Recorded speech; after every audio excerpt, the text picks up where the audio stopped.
আজুরা বাসছে না আজুরা বাস। আজকে আজুরা বাস খাতি একটুও বাদ রাখি। চলো গল্পটা একটু ভাঙাই তোমাদের সাথে। হাঁস খাবো, হাঁস, তাও আবার বাড়ির হাঁস, তারপরে আবার হাতে পরিষ্কার করে। এই পৃথিবীতে মানুষ কও আর পশু কও আর জীব জন্তু যাই কও না কেন, একা থাকা বড়ই কঠিন সঙ্গী। আমাদের বাড়ির এই হাঁসটার প্রিয় সঙ্গী অসুস্থতায় রোগের কারণে এই পৃথিবীর মায়া ত্যাগ করছে মেলা দিন আগে। তার শোকে তিনি খাওয়া দাওয়া ছাড়িয়ে দিচ্ছে, তাই তারে মুক্তি দেব। আমি আর বাবা তাই নামিয়ে পড়লাম বিশাল এক যুদ্ধে। আর এই যে আমাকে বাড়ির তেজপাতা গাছ, বাড়ি তেজপাতা গাছ থাওয়ায় ওই পাকা তেজপাতা আর খাওয়া হয় না, মানে শুকনো তেজপাতার খাওয়া হয় না, ডাইরেক্ট সিঁড়ি আর কড়াই। তেজপাতা ছিঁড়ার আগে কিন্তু আমার যুদ্ধ জয় করা হয়ে গেছে, মানে যে যুদ্ধে নামিয়েছিলাম সেই যুদ্ধে দেখো যে নখের অবস্থা খানা একটু জকজক করিয়ে রাখছিলাম, তাও গেছে আজকে। আর এই যে নুড়িছে না তোমরা, মানে আমাকে গ্রামের আঞ্চলিক ভাষায় আমরা তো নুড়ি কই, মানে এক কথায় পাটের আসে। এইগুলো হাঁড়ি কড়াই, মানে রান্নার হাঁড়ি কড়াইয়ের ব্যবহারে। যাই হোক, ধোয়া চোখে নিয়ে কান্তি কান্তি বসে ফেললাম উনুনের ফিটে। তারপরে তেল গরম করে কাঁচা তেজপাতা আর শুকনো লঙ্কা দিলাম ফোড়নে, তারপরে মশলাটা একটু দিয়ে নাড়াই চাড়াই নিয়ে ভালো করে কষাই টসাই নিয়ে।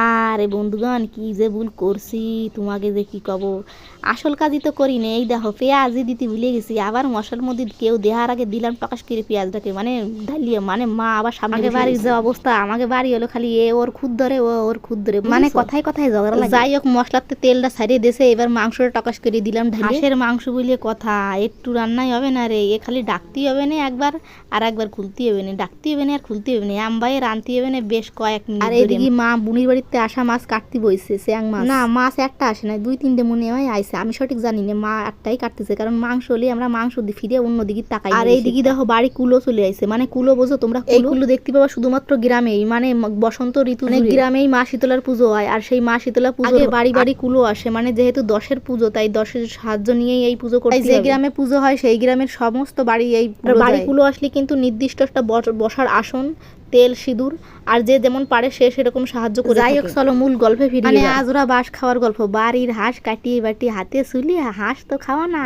খাওয়া হলো আজরা বাস, মানে বুঝিছো, জুড়িয়ে জুড়িয়ে। তারপরেও খাওয়ার সময় একটু চোখ নাক মুখ বন্ধ করে খাতে। হাঁস তো খাওয়া না, খাওয়া হলো আজরা বাস। এইদিকে বাস রান্না কমপ্লিট হওয়ার পরে তারপরে বইছি সেই মাছ বাস্তি, মানে লাউ দিয়ে রান্না করবো। ওরে সে আর এক যুদ্ধ, সেই জিরে বাস্তি যাইয়ে একেবারে কয়লা। আজকের রান্নার সার্টিফিকেটটা কারোর দিতে নীতি তেমন সাহস ফালাম। যাই হোক, লাউ ঝোলটা তেমন স্বাদের না হলেও বাঁশের ঝোলটা কিন্তু দারুণ স্বাদের হয়েছিল।